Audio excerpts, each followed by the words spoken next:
The most profound lie in modern gaming is the idea that you are playing a story. For decades, we've lived in a state of collective suspension of disbelief. We accept the quest log as a fundamental law of reality.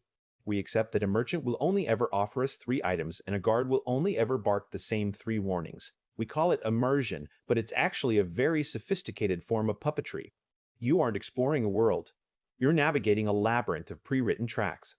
If you step off the path, the world stops breathing. The NPCs go silent. The narrative hits a wall, but we are currently standing at the precipice of the death of the scripted quest. We are moving toward a horizon where the tracks vanish, replaced by a world that doesn't just react to your inputs, but understands your intent. What most people think is happening right now is a simple automation of labor. They see AI as a tool to make games cheaper, faster, and bigger. They see it as a way to generate more content, more loot, more monsters, more generic side quests to fill the void of a 100-hour playtime.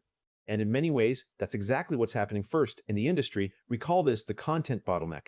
Writing a AAA game is an exercise in grueling endurance. A studio might need thousands of barks, those tiny repetitive bits of dialogue that make a world feel lived in. Get out of my way. Fine weather today. Move along, traveler. To a human writer, this is soul-crushing work. It's the grunt work of storytelling. But for a large language model, it's a triviality. Companies like Ubisoft are already using human-in-the-loop AI systems like Ghostwriter to handle these barks. The AI isn't trying to write the hero's journey yet, it's contouring the atmosphere. It's filling the cracks in the pavement so that the human writers can focus on the grand architecture of the soul. It's the difference between a stagehand moving the scenery and the actor delivering the monologue. This is where the controversy begins. If a machine can simulate the feeling of a world perfectly, does the experience lose its value? There is a lingering fear that we are heading toward an uncanny valley of personality. If you have a moving conversation with an NPC, and that NPC was generated by a probability matrix machine predicting the next most likely word based on 1 trillion data points, does that interaction still have emotional weight? We value art because of the shared human experience. We value a tragic ending because we know a human being sat in a chair and felt the weight of that tragedy. When the pain of creation is removed, we risk turning our digital escapes into high-fidelity hallucinations. We might find ourselves in a world that feels real, but tastes like nothing. However, there is a deeper insight here, one that moves beyond the human versus machine binary. We aren't just replacing writers. We are fundamentally changing the geometry of storytelling. Traditional games use branching dialogue trees. It's a literal tree. You go left or right. You choose A, B, or C. It is a finite map of possibilities. No matter how complex the tree is, it is still a closed system. But generative NPC logic powered by APIs like OpenAI or specialized models moves us from a tree to a field.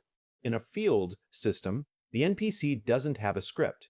They have a personality, a memory, and a goal. When you speak to them, the AI generates a response in real time based on your specific tone, your previous actions, and the current state of the world. If you insulted this merchant in Chapter 1, the AI doesn't need a hostile flag to be triggered. It simply remembers the sentiment. It carries that bitterness into Chapter 10. It doesn't just react, it evolves. This is the infinite game.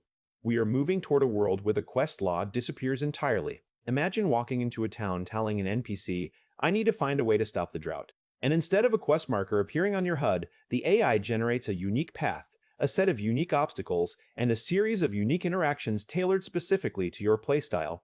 This is the synthesis. The AI isn't the author of the game. It is the engine of possibility. Think of the human writer as the weaver. They provide the thread, the themes, the core emotions, the aesthetic, and the ultimate truth of the story. The AI is the loom. It takes those threads and weaves them into a tapestry that is infinitely large. It allows for a democratization of storytelling where an indie developer with a single laptop can create a world that feels as deep and reactive as a AAA production.